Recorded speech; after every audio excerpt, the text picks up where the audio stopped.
Percobaan 1, 2, 3, 3, 1. Bismillahirrahmanirrahim. Assalamualaikum warahmatullahi wabarakatuh. Alhamdulillah. Alhamdulillahillazi bini'amatihi tatimmu salihat. Ashhadu an la ilaha illallah wahdahu la syarika lah. Wa ashhadu anna Muhammadan abduhu wa rasuluh. Allahumma salli wa sallim wa barik ala hadzal nabiyil karim wa ala alihi wa ashabihi wa man tabi'ahu wa nasarahu ila yaumiddin, amma ba'd.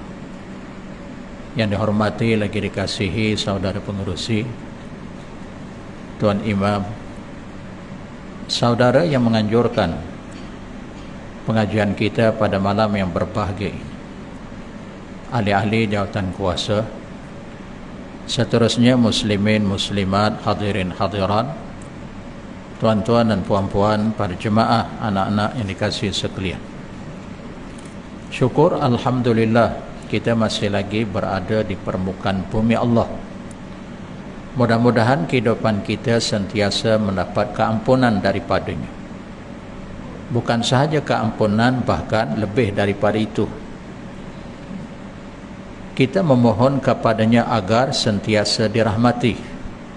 Ya, selain daripada pengampunannya, kita sentiasa dirahmati, diberkati, bahkan diredai kehidupan dunia. Demikian juga sesudah kita meninggalkan dunia, ketika berada di alam barzakh, seterusnya alam akhirat. Kerana kehidupan kita tidak terhenti ketika berada di dunia, ketika ianya dinamakan mati.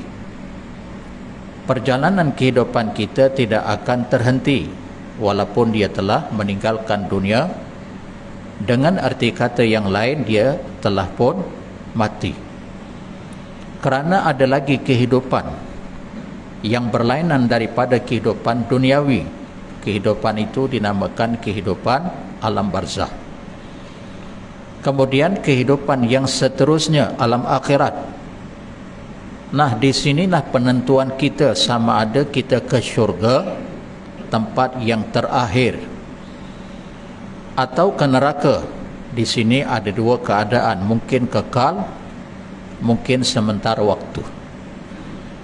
Kekal sebab apa? Sebab dia tidak menganut agama Islam, ataupun di Islam pada awalnya tapi mati dalam keadaan syirik ataupun murtad. Maka ketika itu dia kekal berada dalam neraka. Nah, sebaliknya orang-orang fasik, munafik, zalim, mereka tidak kekal. Ya, dibakar terlebih dahulu mengikut kadar dosa-dosa yang telah mereka lakukan, sebagai pembersihan daripada dosa, akhirnya keluar, ya, daripada neraka masuk syurga. Nah, ala kulli hal, kita tidak menghendaki walaupun sebentar, walaupun sesaat, apatah lagi mendiami selama-lamanya. Bila sebutnya neraka Allah, maka kita sering memohon kepadanya. Neraka adalah hak mutlak Allah. Sebab itu setiap kali salat fardu, setelah selesai salat fardu subuh dan salat fardu maghrib, Nabi membaca 7 kali. Apa yang Nabi baca 7 kali? Mula-mula Nabi baca memohon kepada Allah agar dimasukkan ke dalam syurga, menghendaki syurga. Allahumma inni as'alukal jannah, Allahumma inni as'alukal jannah, 7 marat, 7 kali diulang-ulang. Ya, selepas salat subuh, selepas salat maghrib. Nah, selain daripada 2 jenis salat tadi, Nabi pun baca, tapi 3 marat, 3 kali. Lepas salat zuhur, asar dan isyak, Nabi baca juga 3 kali. Aku memohon akan Dikau, ya Allah, syurga. Nah, sesudah daripada itu memohon agar dilindungi. Allahumma ajirni minan nar, Allahumma ajirni minan nar. Wahai Allah, aku minta lindung daripadamu api neraka. Minta lindung tu bermaksud minta dihindarkan, minta dijauhkan. Maksud minta dihindarkan, dijauhkan, tidak menghendaki sama sekali, tak berada dalam neraka. Masya Allah. Pasal neraka ni bila sebut azabun syadid, azabun alim, azab yang sangat dahsyat. Syadid, alim, sangat hebat, sangat alim, menyakitkan. Ya Allahu Akbar. Kan? Sebab itu kita jangan tidak solat fardu maghrib, solat fardu isyak 7 kali bersendirian atau berjemaah, satu imam ataupun makmum. Ala kulli hal, setiap selesai mengerjakan solat ni bacaan doa zikir kita, ya, memohon syurga. Yang pertama memohon agar dijauhkan, dihindarkan api nerakanya, kan. Walaupun demikian kita perlu berusaha, berikhtiar, bukan sekadar doa. Sama seperti kita nak kita sehat, kita nak kita menjadi orang yang berharta, orang kaya, bukan sekadar berdoa, ya Allah berilah kesehatan tubuh badanku ya Allah, tapi tak jaga kesehatan. Ya Allah bagilah aku menjadi orang yang kaya agar aku menjadi orang yang dermawan. Salah tak memohon agar jadi kaya, menjadi orang yang dermawan? Tak salah. Tapi malas bekerja, malas berusaha. Sebab itu di dalam Al-Quran, dalam surah Ali Imran, juzuk yang keempat ayat 159, di penghujung ayat Allah akan berfirman, a'udzubillahi minasyaitonir rajim, fa iza azamta fatawakkal 'alallah. Apabila kamu telah berazam, berusaha, berikhtiar, kata dia Allah, fatawakkal 'alallah, maka berserah dirilah kamu kepada Allah. Maksud azam tak tu usaha dulu. Kalimah azam ta fi'lun madhi dalam bahasa Arab, past tense dalam bahasa Inggeris. Telah berusaha, telah bekerja sungguh, banting tulang peras keringat, berusaha sedaya upaya. Fatawakkal 'alallah, baru kamu bertawakal, yakni berdoa. Kan kita nak sihat, jaga kesihatan, jaga pemakanan, jauhkan diri daripada sesuatu yang membahayakan, memudaratkan diri kamu. Kita nampak orang ni berpenyakit dan disahkan oleh pakar-pakar, penyakit ni yang dihinggapi oleh seseorang ni, kamu jangan dekat, kamu jangan hampir. Pasal kalau kamu dekat hampir, nanti kamu akan mendapat kannya seperti dia menyangkit. Kita pula jangan sombong, jangan kita angkuh. Mana ada penyakit boleh berjangkit, mana ada penyakit ada kuasa boleh menjangkiti orang lain juga berpenyakit. Penyakit tak ada kuasa, betul, kamu jangan lupa. Ketika hayatnya Nabi dah bagi tahu ada penyakit boleh merebak, boleh berjangkit. Faham, kita pun faham, bukan penyakit tu kuasa mutlak, boleh menyebabkan berjangkit, memudaratkan, mematikan. Kita pun tahu, Nabi lebih faham, Nabi lebih tahu. Tempat ni, kawasan ni, bila mereka dihinggapi penyakit taun, tempat ni fala takhruju. Kamu yang berpenyakit ni, masing-masing berpenyakit taun, fala takhruju, kamu jangan keluar pada tempat ni. Pasal apa Nabi suruh kuarantin, jangan keluar. Kemudian orang luar nak masuk, fala tadkhulu, jangan masuk. Betul lah, bukan penyakit tu kuasanya berjangkit, tapi Allah yang telah mentakdirkan, Allah yang telah menentukan penyakit ni boleh berjangkit, penyakit ni berbahaya, kamu kena elak, kamu kena jauhkan diri daripadanya. Sebab itu dalam hadis riwayat Al-Bukhari, kan Nabi sebut dalam hadis, fir minal asad, fir minal asad, lari olehmu daripada singa. Kalimah fir tu fi'lul amar. Kita mengaji ilmu nahwu wa sarf, kita faham fir, lari, bukan jalan, bukan melenggang. Lari tu maksudnya cepat-cepat, laju, kan. Minal asad, lari pada singa, lari olehmu daripada singa. Pasal apa Nabi suruh lari? kama tafirru minal majzum, seperti mana kamu lari daripada orang yang berpenyakit sopak ataupun kusta. Kan? Pasal apa Nabi suruh lari? Pasal Nabi nak bagi tahu penyakit ni dengan takdir Allah, dengan kehendaknya Allah telah menentukan penyakit ni boleh merebak, boleh berjangkit, boleh memudaratkan, hatta mematikan. Ni kita kena faham. Ada orang yang sombong, angkuh, ego. Apa takut dengan penyakit? Bukan penyakit tu boleh mematikan kita. Kalau Allah kata nak mati, tak berpenyakit pun mati. Wah. Kalau dia berpenyakit, kalau Allah kata tak mati, dia pun tak akan mati. Wah, cakap tu betul, satu sudut betul, tapi macam sombong. Tak, kalau penyakit tu katalah pihak-pihak yang berkepakaran, ahlinya dalam bab tu mengesahkan penyakit ni boleh berjangkit, pedulikan. Kalimah pedulikan itulah yang sombong. Kan? Wallahu a'lam. Baik, tak apalah ya, kita tinggal bab-bab tu dulu. Kita masih lagi membicarakan kitab Tazkiyatul Anfus. Ni penyucian diri, pembersihan jiwa. Kan? Kita mengaji kitab ni supaya kita sentiasa memuhasabah. Kita jangan syok sendiri, kita jangan perasan, aku ni rasa dah baik dah. Kamu yang rasa. You jangan syok sendiri, rasa-rasanya aku dah very clear, very clean. Aku orang baik. Saya pernah jumpa seorang sahabat. Apa dia kata kat saya? Ustaz, dia kata, Ustaz dah lama berkawan dengan saya. Macam mana Ustaz tengok saya baik tak saya ni Ustaz? Saya kan ini macam Ustaz. Wah, masuk bakul angkat sendiri. Ustaz dah lama berkawan dengan saya, ayat dia. Itu tak apalah, betul. Macam mana Ustaz tengok saya? Saya kan orang baik kan Ustaz? Baik tak saya Ustaz? Seronok tak berkawan dengan saya? Saya pun senyum. Dia yang mengaku dirinya baik. Seronok tak Ustaz berkawan dengan saya? Kita jangan perasan, kita jangan syok sendiri. Ada sahabat saya dia kata begitu. Kita dah lama berkawan. Yang tu tak apalah, betul lah tuan-tuan pun ni jemaah.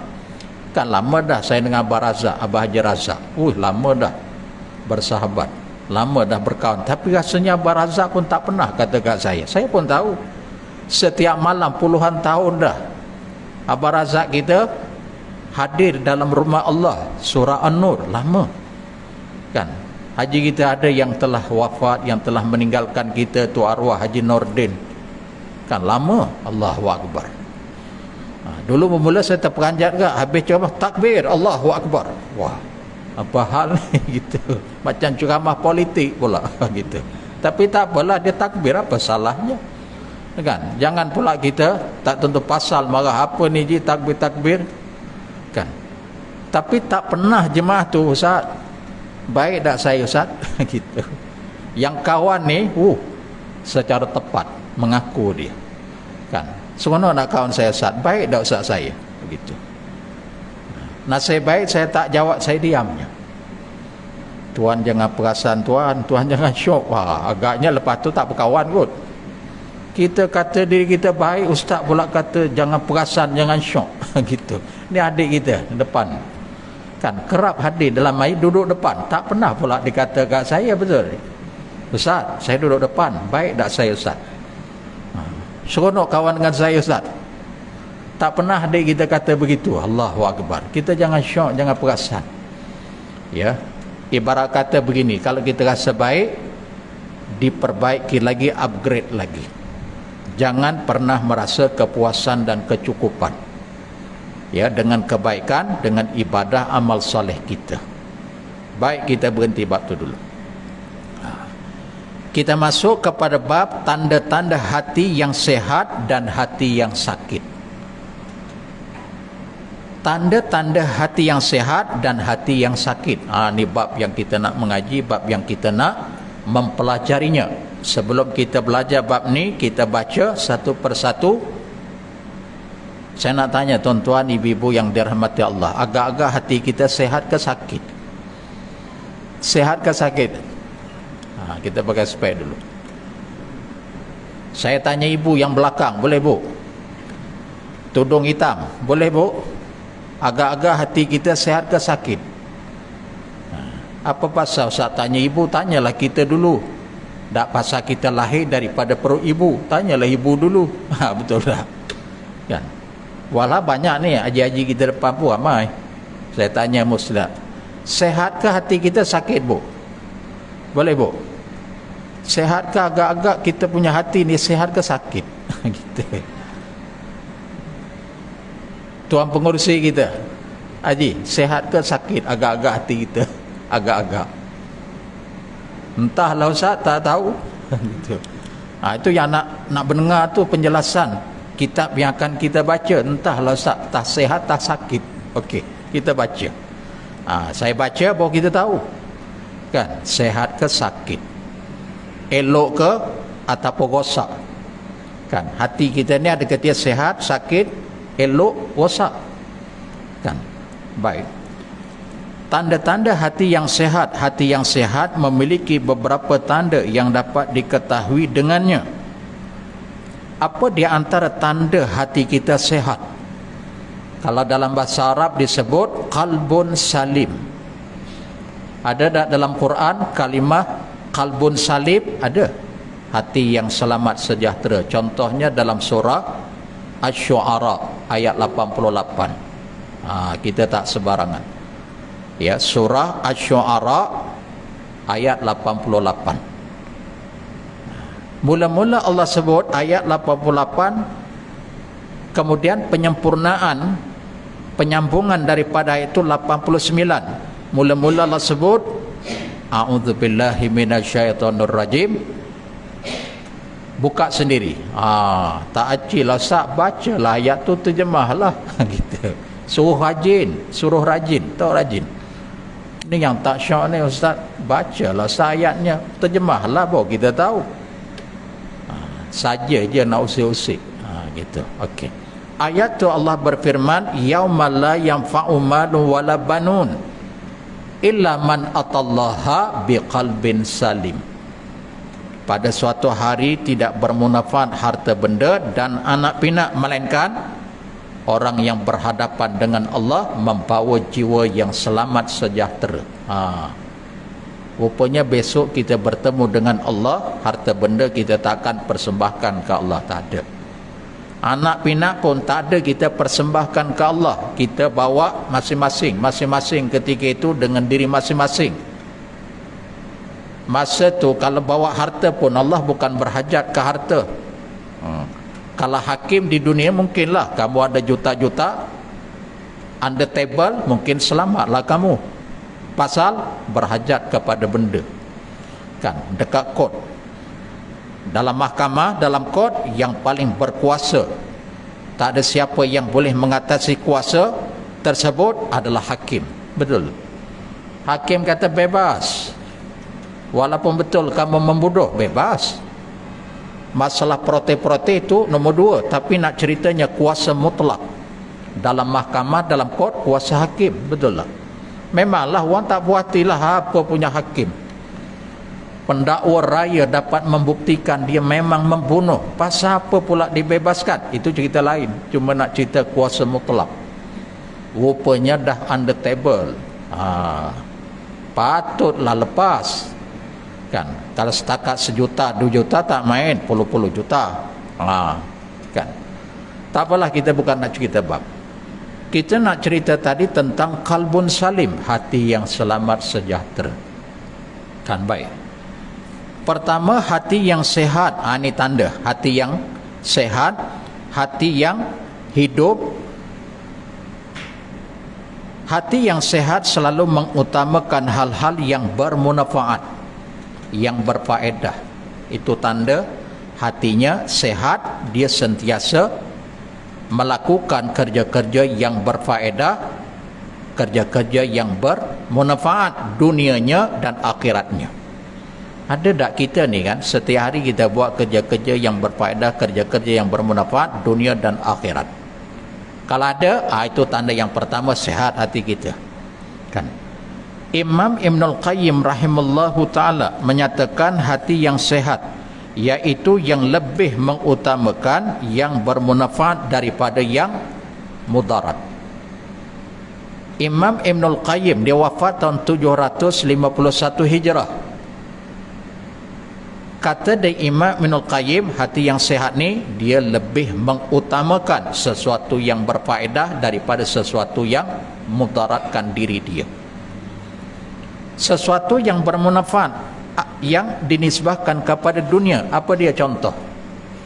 Mengemas rumah, membersihkan rumah, halaman rumah dibersihkan, yang tak ada faedah, yang tak ada manfaat, tintin kosong, botol-botol yang tak berfaedah buang.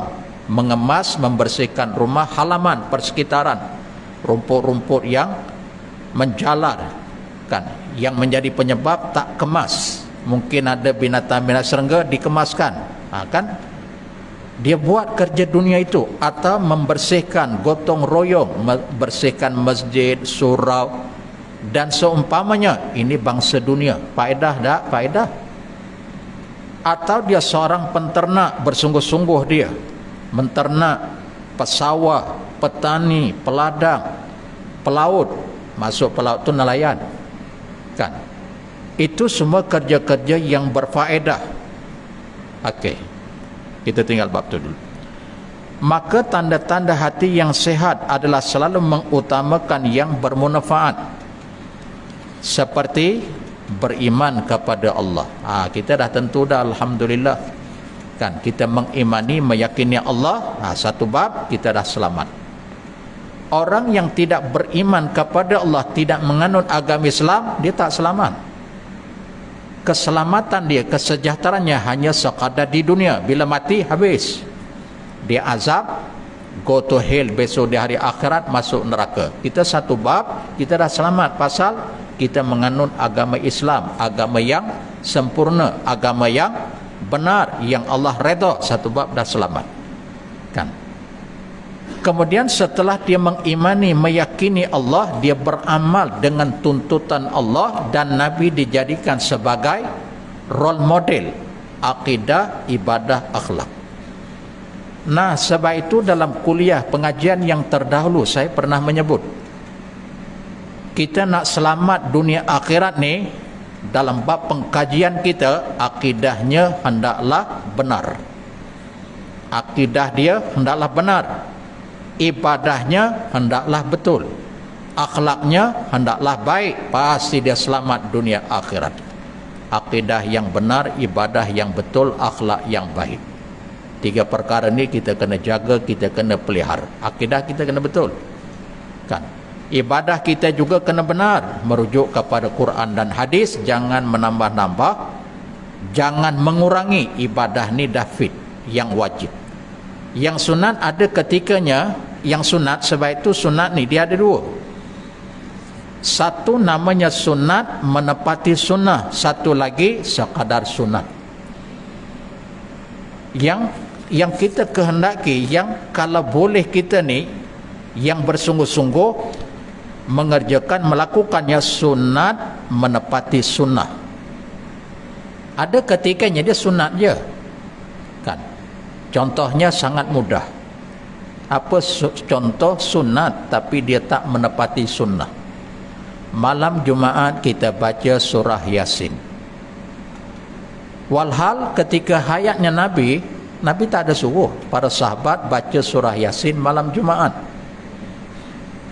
Di negara-negara Arab tak ada malam Jumaat baca Yasin. Yang Nabi suruh hari Jumaat serta malamnya baca surah Al-Kahfi. Nah, kita nak bagi contoh. Sunat menepati sunnah, malam Jumaat baca surah Al-Kahfi. Lepas kita baca surah Al-Kahfi, bolehlah kita baca surah Yasin. Baca surah Yasin ni juga tidak diketahui oleh Imam Syafi'i. Rujuk dalam kitab Al-Um. Saya baca kitab Al-Um ni dan saya mengajar kitab Al-Um ada satu tempat. Lama dah saya mengajar kitab ni, kitab Al-Um. Saya ada versi bahasa Arab, ada versi bahasa Melayu. Saya baca dulu. Baca bahasa Arab, saya baca terjemahan. Ya, sebab saya bimbang, kadang-kala bahasa Arabnya macam ni, terjemahannya lain, di toko tambah. Kita yang tak mendalami, yang tidak berkemahiran, yang tak tahu bahasa Arab, kita mesti baca Melayu sahaja. Kadang-kala Arabnya tak begini, terjemahannya sudah ditokok tambah kan. Lalu kita pun berhujah, beralasan, kita saya baca terjemahannya begini-begini, kenapa pula Ustaz kata begini? Sebab itu saya baca dua-dua kan. Tapi alhamdulillah kita ni penterjemahnya orang Indon, dia jujur dan amanah. Kalau ada penambahan, saya baca kitab tu diterjemahkan, di bawah tu nota kaki, ini penambahan dari penterjemah, dia buat nota kaki, diterjemah atas, di bawah tu ditulis ini penterjemahan, pemahaman mengikut si penterjemah. Di penambahan pemahaman si penterjemah, maksudnya dia ada kejujuran. Jadi kita tak adalah keliru kan. Bermaksud Imam Syafi'i pun, saya baca kitab tu pada hari Jumaat dan malamnya hendaklah memperbanyakkan dua perkara. Apa dia dua perkara? Yang pertama, membaca surah Al-Kahfi siangnya atau malamnya. Yang kedua, memperbanyakkan selawat, kerana kedua-duanya ini bersumberkan daripada hadis Nabi. Itu je. Surah Yasin tak ada kan. Sebab itu kalau kita mendakwa, maaf saya baca surah Yasin ni sebab saya mazhab Syafi'i, itu salah. Tapi kalau dia baca Yasin malam Jumaat, tak salah. Baca surah Yasin malam Jumaat berpahala walaupun tidak menepati sunnah. Jangan pula kata haram ni, berdosa pasal Nabi, mana ada baca surah. Masya Allah wa tabarakallah. Itu perlu kita fahami, sebab tadi saya dah huraikan, ada dua perkara yang berbeza, sunat menepati sunnah, satu lagi sunat. Contoh yang lain lagi, lepas solat, Assalamualaikum warahmatullahi, Assalamualaikum warahmatullahi, tiba-tiba imam tu dia zikir, afdalu dzikri fa'lam annahu la ilaha illallah, la ilaha illallah. Sekadar sunat tetapi tidak menepati sunnah. Sebab Nabi lepas solat, Nabi tak ada zikir la ilaha illallah, Nabi zikir istighfar. Lepas je solat, Nabi mesti istighfar 3 kali, salah samarat. Rujuk dalam kitab Riyadus Salihin, kitab Al-Adhkar, pengarang yang sama, Imam An-Nawawi, beliau wafat tahun 676. Lepas je solat, lepas memberi salam, Nabi akan istighfar, astagfirullah, astagfirullah, astagfirullah, Allahumma antas salam minkas salam, tabarakta ya zal jalal wal ikram. Hadis riwayat Imam Muslim bersumberkan daripada Thauban radhiyallahu an. Thauban ni khadam, pembantu Nabi. Faham? Jadi kalau boleh kita mengambil perhatian tentang sunat dan menepati sunnah, yang ni kita buat-buat dulu. Macam malam Jumaat, tapi ada satu tempat ni cantik dibuat. Ada satu tempat surau, malam Jumaat dibaca surah Yasin, besok pagi hari Jumaat kita baca surah Al-Kahfi. Bermaksud dapatlah dua-dua. Malam ni tak apa, dah jadi satu kebiasaan daripada dulu sehingga kini. Malam Jumaat fatrah maghrib ke isyak kita baca Yasin, kita kekalkan. Besok hari Jumaat lepas salat subuh kita baca surah Al-Kahfi. Alhamdulillah kan, bermaksud dapat kita beramal kedua-duanya. Baik, kita tinggal bab tu. Hati yang selamat sejahtera, hati yang sehat tadi,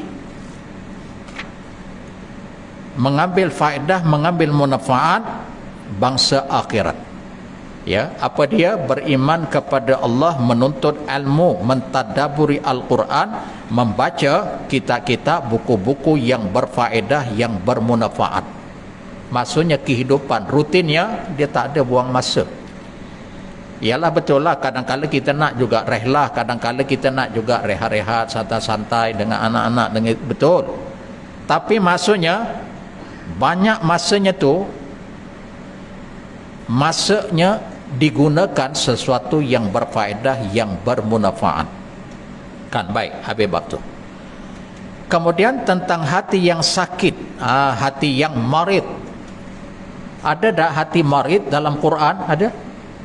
Fi qulubihim marad, dalam surah Al-Baqarah.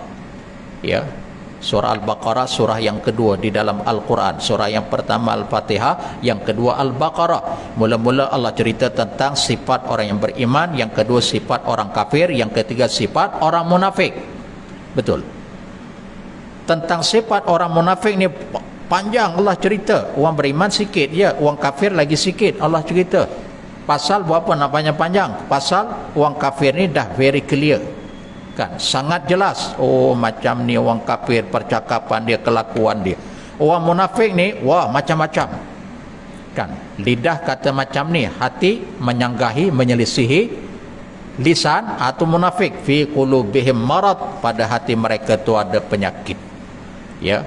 Tentang hati yang sakit, Imam Ibnul Qayyim rahimallahu ta'ala mengatakan, iaitu yang mengutamakan sebaliknya daripada sesuatu yang mendatangkan faedah dan manfaat. Hati yang berpenyakit sebaliknya daripada hati yang sehat, dia banyak membuang-buang masa atau melakukan pekerjaan, perbuatan yang ditegah oleh hukum syarak atau perbuatan yang syubhah. Tahu syubhah? Dibuat yang haram, dibuat. Itu maksudnya hati yang berpenyakit, bermasalah. Atau yang syubhah. Syubhah ni kita tak tahu halal ke haram, haram ke halal. Sifat orang yang beriman tawakuf dulu. Tawakuf ni maksudnya, ya betul, saya pun tak tahu halal ke haram, saya pun tak berani nak kata halal secara mutlak ataupun secara haram secara syarih. Nanti dulu saya kaji dulu, atau saya bertanya kepada orang yang lebih mengetahui kan. Baik. Hati yang sakit iaitu hati yang lebih mengutamakan hal-hal yang membahayakan dirinya. Yang membahayakan dirinya, seperti mencari sesuatu yang haram.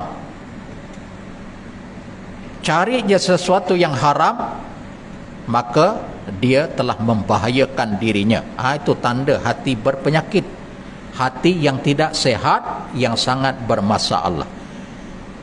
Hal-hal yang syubhah, tadi dah disebut, mencari yang haram, mengerjakan yang haram, atau terlibat dengan sesuatu yang syubhah.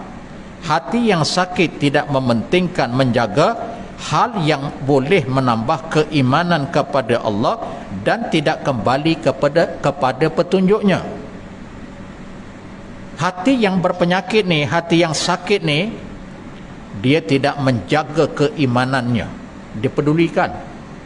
Yang penting aku Islam, sudahlah. Betul lah, satu bab, yang penting aku Islam, tapi kamu tidak boleh sambil lewa. Bila kita Islam, mati dalam keadaan Islam, kita tak akan masuk neraka. Betul. Tapi Islam ni dia ada syarat-syarat dia. Kan Islam munafik, Islam fasik, Islam zalim. Kita tak nak ni yang semua. Kita nak Islam yang bertakwa.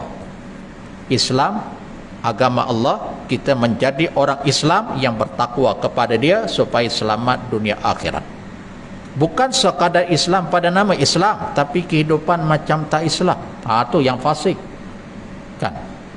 Dulu ada sahabat saya, dia sebagai kapten, ya, dia sebagai ko angkatan agama Kagat. Dulu kan kita kan dekat Serbia, umat Islam dibunuh, diperkosa, umat Islam di Serbia. Kan dulu ada sikit masa kan di Serbia, Masya Allah wa tabarakallah, umat Islam diperlakukan dengan sebegitu kejam.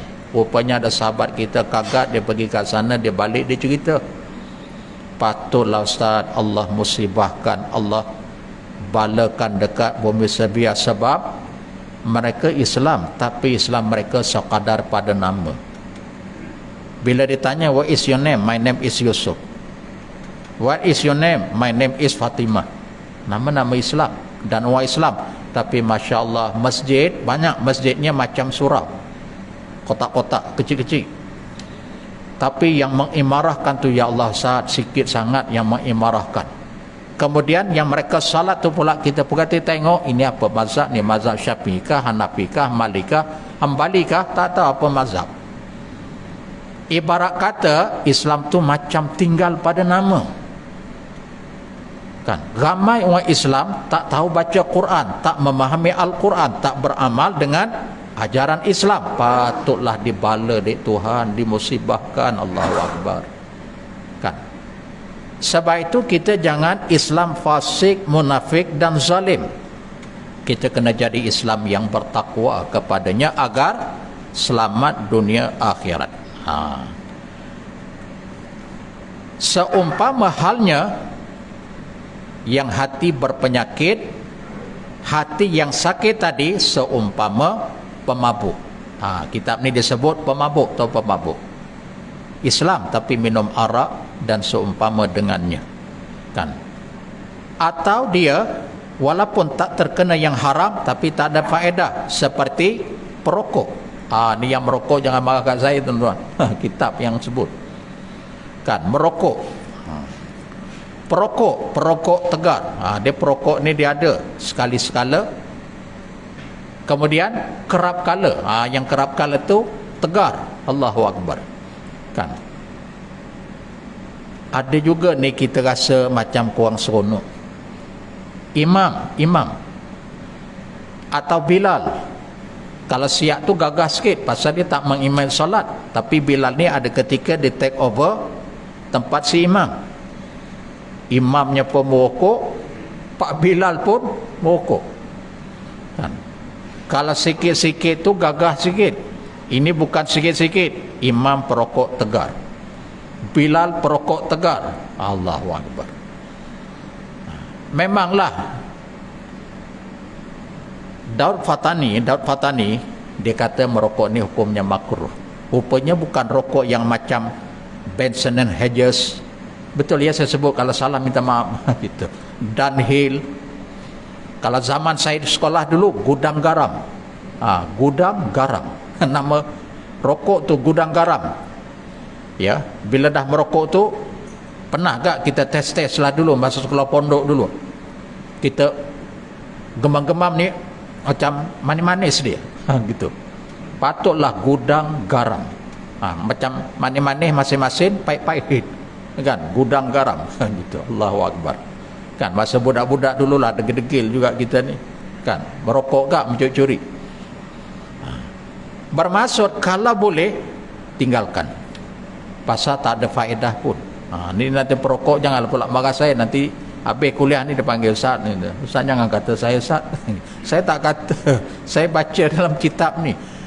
Daud Fatani yang kata hukumnya makruh bukan rokok yang zaman kini yang daripada cengkeh-cengkeh pasal dia membau. Ya, bukan membawang. Membawang macam-macam yang membawang. Kan? Gitu. Dia bau dia tu satu macam. Dia ada campuran, ada cengkeh lah, bunga lawang lah. Kan orang dulu kan? Ya, tembakau dia jadi berbau. Lepas hisap berbau pergi ke masjid, hukumnya makruh. Itu yang Daud Fatani kata haram. Maaf, yang dikata makruh. Tapi yang hari ini wallahu a'lam. Ya, Dr. Yusal Qardawi kata haram, Majlis Fatwa Arab Saudi kata haram, Ifta Mesir juga kata haram. Banyak. Ya, kalau tak silap saya, kalau salah tolong perbetulkan. Ya, Majlis Fatwa Muzakarah. Ya, Majlis Fatwa Muzakarah Kebangsaan juga kata haram. Ini kalau salah lah fakta saya tolong betulkan. Tapi saya ada terbaca. Ya, kalau tak silap di Selangor pun kata haram. Walaupun ada juga lah negeri-negeri yang tidak menggesekkan. Ya, ala kulli hal tak apalah kita katalah makruh, kalau boleh kita jauhkan, kita tinggalkan sebab tidak ada sebarang faedah dan kemanfaatan. Tapi ada juga yang perokok tegar ni dia ada kata kat saya, Ustaz, kita dah berpuluh tahun ni merokok, kena berhenti jadi penyakit. Kalau berhenti jadi penyakit, kalau teruskan tak ada penyakit. Lain pula. Kan? Ada yang jenis perokok tegar tu, dia tak hisap pun, orang hisap pun dia sedu-sedu sikit pun dah okey. Kan? Dia tak merokok pun, dia ambil rokok, dia cium hujung ke hujung pun okey lah, tak hisap pun dapat begitu pun dah okey dah. Allahu Akbar. Kan?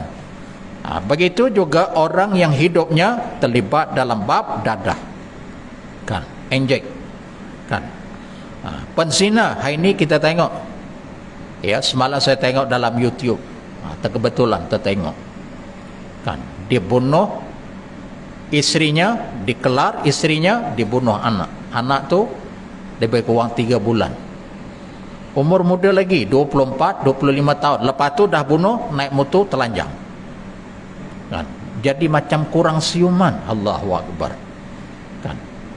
Kita tak tahulah apa sebab, apa punca jadi begitu. Apakah overdose dadah punya hal atau tak dapat, kan. Orang yang overdose ni memang jadi tak karuan, atau dia tak dapat, bukan overdose, tak dapat benda tu, mengamuk tak tentu pasal. Macam ada pengalaman dia, Ustaz, gitu. Kita tak adalah pengalaman, tapi adalah sahabat-sahabat kita dekat IPK, kan. Pihak-pihak yang bertanggungjawab, yang berkewajipan bagi info kat kita. Atau penzina dan seumpama dengannya. Ini semua kerja-kerja yang tak berfaedah, yang tidak bermanfaat, menandakan hatinya bermasalah, hati berpenyakit, sangat berbahaya, ya. Maka sebab itu kita nak merawat penyakit yang seumpama ini, dekatkan diri dengan Allah melalui Al-Quran, baca, fahami, beramal. Dekatkan diri kita dengan rumah Allah, masjid atau seumpama dengan surau. Dekatkan diri kita dengan orang-orang yang dekat dengan Allah, umpamanya orang-orang alim. Dekatkan diri dengan Quran, dengan hadis, baca, fahami, beramal. Dekatkan dengan masjid, dengan surau, ada kuliah pengajian, kita hadirkan diri, dengar, ambil perhatian, beramal. Dekatkan diri dengan orang-orang soleh, terutama orang-orang alim, supaya kita selamat dunia dan akhirat. Kita dah masuk ke belum? Berapa minit lagi? 5 minit lagi. Wah, panjang lagi tu 5 minit. Cadang macam nak berhenti, gitu. Tapi 5 minit lagi janganlah berhenti. Dahlah kita sebulan sekali, kan. Baik. Kemudian yang kedua, mengutamakan akhirat daripada dunia. Tu tanda hati kita dalam keadaan bersih, hati kita dalam keadaan sehat, mengutamakan akhirat daripada dunia. Ini bukan bermaksud kita buang dunia, kita meninggalkan dunia, jadi kusuk masa hidupnya tak karuan, kan, rambut tak bersikat, pakaian pun compang-camping, bukan begitu. Allahu Akbar. Kerana Nabi, kalau kita tengok keterampilan Nabi, Masya Allah, walaupun Nabi pakaiannya bukan banyak, tapi bersih, kemas, wangi, cantik.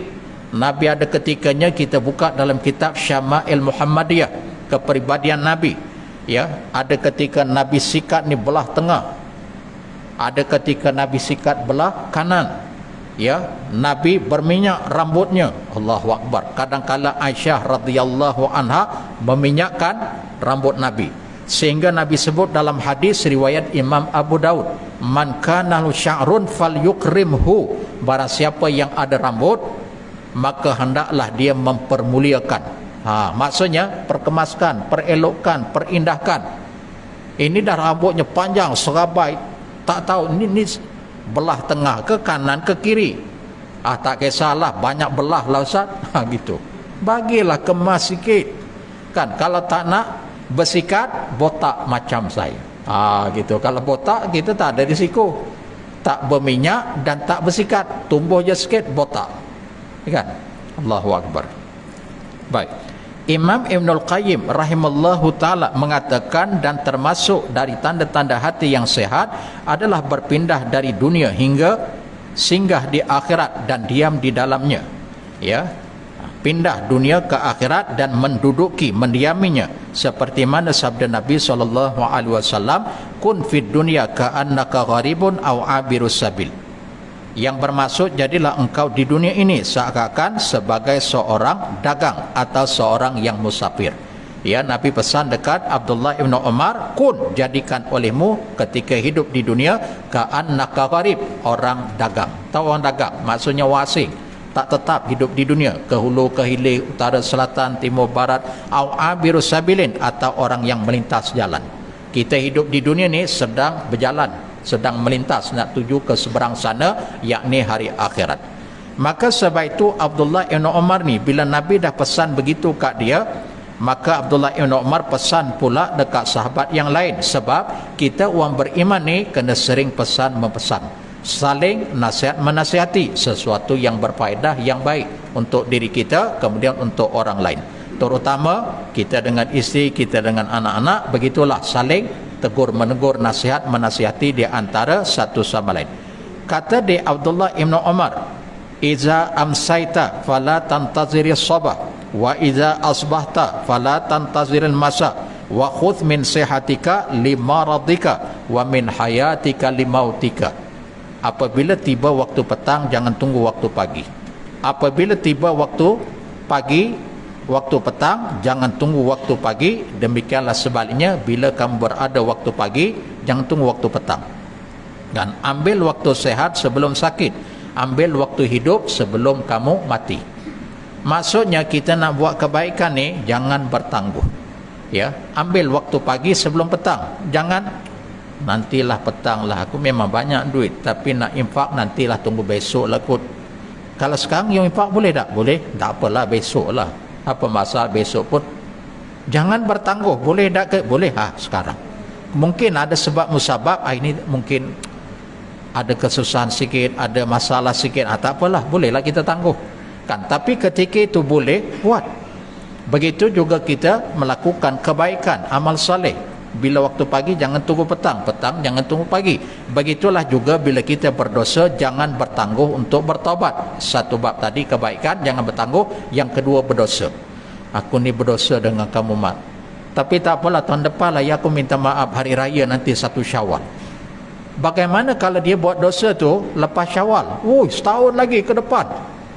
Mat, aku ni dah umpat kamu, dah fitnah kamu, dah cerca kamu, nanti kamu jangan marah ke aku. Tapi aku nak minta maaf, tapi bukan sekarang ya, tahun depan. Hari raya, kan kita biasa maaf hari raya, hari lembaran. Astagfirullah. Bila kita buat dosa, jangan kira masa waktu, langsung saja minta maaf kepada orang yang berkaitan. Maaflah ya, aku buat salah kepada kamu, insyaAllah mudah-mudahan ya kamu memaafkan dan aku mengambil perhatian, aku tak buat lagi, ya. Orang yang hatinya sehat akan mengutamakan akhirat daripada kehidupan dunia yang fana. Tujuannya adalah akhirat dan ia menjadikan dunia ini sebagai tempat berlalu dan mencari bekal untuk akhirat yang kekal. Dan orang yang hatinya sehat akan selalu mempersiapkan diri dengan melakukan ketaatan dan mengerjakan amal-amal soleh dengan ikhlas kerana Allah Ta'ala dan menjauhkan larangan serta tegahannya, kerana dia yakin pasti mati dan pasti menjadi penghuni kubur. Ya, insyaAllah kita sambung kuliah kita di masa yang akan datang. Yang baik kita amalkan, yang tidak baik kita istighfar, memohon keampunan kepadanya. Aqulu qawli hadza wa astaghfirullah wa billahi taufiq wal hidayah. Assalamualaikum warahmatullahi wabarakatuh.